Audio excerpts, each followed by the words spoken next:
Brit. Hi guys, congratulations. Nakailang weeks na yung Karamiya. So, how does it feel ngayon na since nag-air? Kontrata na ng extension. Sana. Wow, that's... Even. Meron na? Yes. Wow, very good. Wow. We're so happy to announce. Nax. Seryoso ba? Ay, wala. Ako, Paul. Sorry na. Makamatay ka sa weekend. Meron na, bro. Meron na. Ayun. Kaya nagpapasalamat po kami sa lahat ng sumusuporta ng Karamiya. Sana lalo pa nilang abangan. So ngayon, di ba naghiwalay yung dalawa? Every so, night. expect nyo ba yun? Parang aware kayo nung nag-start na sa maaga pa lang maghihiwalay na. Kasi hindi in-expect ng mga tao na maghihiwalay sila. Oo nga eh. So, parang planado naman yun. Nasabi naman sa Storycon yun na may ibibigay talagang bulaklak si Swan para maghiwalay yung dalawa tuwing gabi. So, pero syempre, hindi namin pwedeng i-spoil sa mga audience yun. Para abangan nila. Pero hindi namin, ang nakakagulat doon, yung binigay nilang suporta nung araw na naghiwalay sila. Nung gabing naghiwalay sila. Dahil nakatanggap kami ng mataas sa rating nung episode na yun. At sana laging ganun. Amen. Kumbaga parang doon lalong na-intrigue yung mga viewers. Yes. Pero iba pa rin syempre yung sila. Kasi yun pa rin yung totoong Karamiya. So kaya ang galing ng mga writers natin na talagang sa umaga, nakaganon sila sa gabi, doon lang sila nag-iiwalay. Actually, na-surprise kami sa hiwalayan nila. Kasi nung binasa namin sa script, hindi ganun. Hindi siya yung parang tumalsik. Parang talagang dahan-dahan makikita yung kamay, yung paa. Pero, magaling talaga si Direk Dam eh. Wala naman nakuhang negative na comments about sa mga effects. So, ayun, nagpapasalamat. Kumusta yung dalawa? Dumali ba yung buhay nila siyempre nung hiwalay? Di ba ang hirap ng taping? Sabi nila, medyo dumali naman. No? Dumali naman. Lalo kay... Mas mabilis. Parang hindi. Parang hindi. Si Mika walang cut-off. Nag-iintay sa parado. Oo eh. So, tinatapos namin eksena with pero Mia. sanay naman na kasi sila. Pagdating ng mga week 3, week 4, kumbaga sanay na sila, di ba? Ako nga eh, nung first time ko silang maka-eksena dalawa. Siyempre may shot din si Mia. Tawang-tawa ako. Hindi ko alam bakit. Saka na-amaze ako na parang sanay na sila. Si Mika nagmamap patalikod. So, yun, di ba? Tanong ka pa sa akin, bro, kamusta yung eksena? Ulitin ba mag Basta abangan mo na lang doon sa eksena mo. Kasi parang first time ko sila lines din. So ako yung nabibigla sa kanila, pero sila sanay na eh. Nung naghiwalay, kasi parang pinag-usapan yung performance ng dalawa. So ano masasabi niyo dun sa performance? Ay, hands down kami dun sa dalawa. Oo. Ang galing nila. Galing eh. Basta nakakakilabot na nakakaiyak yung eksena na di namin, nagulat kami talaga. Lagi kami nasusurprise sa lahat na nangyayari sa Karamiya. Yung paghihiwalay, yung kung paano dineliver nung dalawa yung eksena. So, grabe, hands down kami. Kasi bigat nun eh, di ba? Parang bigat eh, bago kong katawan. Tsaka ang galing nung yung talagang first time niya maglalakad sa inaharan niya. Galing. So, supportahan naman kasi Panaman po talaga kami ng Karamiya. Si Barbie at si Mika, talagang kaya magaling silang dalawa kasi supportahan silang dalawa. Hindi sila nagsasapawan. Sobrang close na nila ngayon. Sobrang close nila. So, yun yung nagiging key nila sa paggagaling nila umarte, di ba? So, yung suporta kasi nila sa isa't isa, like, literal. Halimbawa, merong taping, may eksena si Barbie, na shot muna ni Barbie, nandun si Mika para i-throw lines. Eksena ni Mika, nandun si Barbie para i-throw din yung lines niya. So, hindi na mawala sa continuity. Kumbaga nagsisync in parehas yung dialogue nila kasi inuulit nila parehas. And yun yung isang masasabi kong extra effort na talent din talaga nila na parang paano nilang nauulit ng gano'n, di ba? Kung paano nila sinabi, paano nilang saan yung mataas na pitch. So, yun. Andun pa din ba yung pressure sa part ninyo na anong tawag ito? Kailangan ma-sustain yung magandang ratings for Karamiya. Especially na of all ng mga nakalaban talaga for that writer's life. Parang specifically, isa kayo sa mga na-extend ngayon. Grabe. For the dami ng dumaan. Sa amin kasi, hindi lang namin alam sa mga production kung may pressure sa kanila. Pero sa akin kasi, for me, nagagawa namin maayos yung trabaho namin eh. Alam namin yung role namin. So, nag-i-enjoy kami actually. Like, lalo akong natutuwa kasi sa mga comments about sa amin lahat, wala naman negative masyado.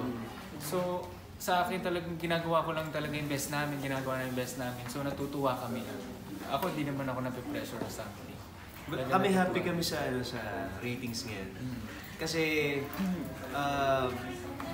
hindi naman kami bumababa ng 2 digits. So, double digits naman siya lagi. So, yung pala happy na kami, wag lang mag-single digit. Parang, lagi yun lang pinipray namin. Kasi, mahirap talagang, sustain yung story. I mean, kailangan maging creative talaga yung utak mo, tsaka mas maging interesting pa para talagang tuloy pa na talaga namang buong effort na binibigay namin para lang sa ma-sustain yun. Ngayon sige. Wala. Hindi, ngayon kasi diba, yung love triangle papunta sa love, love square. So ano yung mga aabangan? Ikaw medyo yung character mo, nare-realize mo lang na medyo mali na yung... Actually, yun pala naman, bumabawi lang naman si Chino, Okara, as friends, ganyan. And di pa natin alam sa script kung may so, kahit ikaw hindi ba si pa Chino sure. o hindi pa namin sure. Gano'n yung ba kaaga nakikita niyo for the taping day? Actually, pagka binigay sa amin yung week 7 na script, yung week 7 na yung kukuha na natin, di ba? Ganun. Okay. So, ngarag-ngarag nga rin talaga. Pero, ano pa rin, syempre, dedication pa rin at focus ang kailangan. Yan.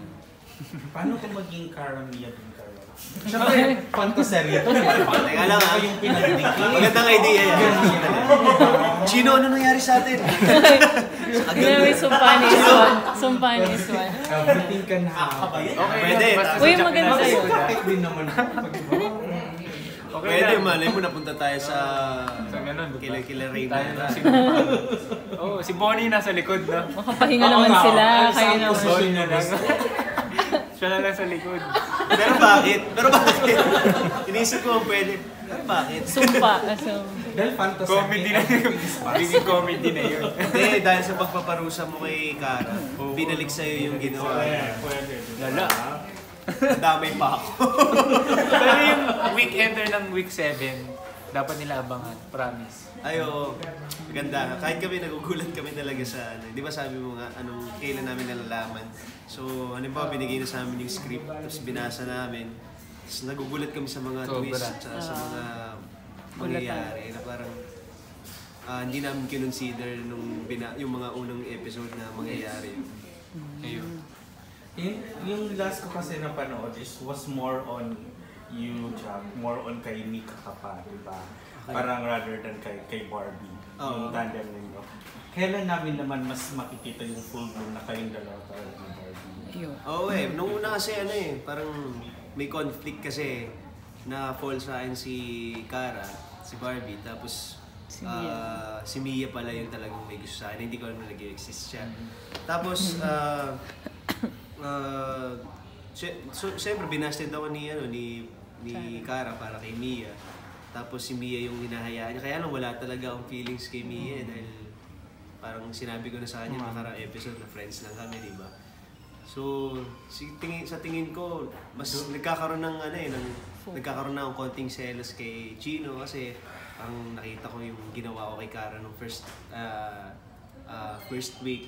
Third week yata yun. Ginawa niya kahapon na parang nakita ko yun. So, mas more on siguro lalaruin pa na ni Chino Kara tapos bago pa yung hindi ko alam wala pa sa script ngayon Pero so far na-imagine ko na ganun yung mangyayari. Hindi nyo pa alam kung Kara and kung kanino. Wala pa, baka nga magkaroon ng mga gayumahan pa yan.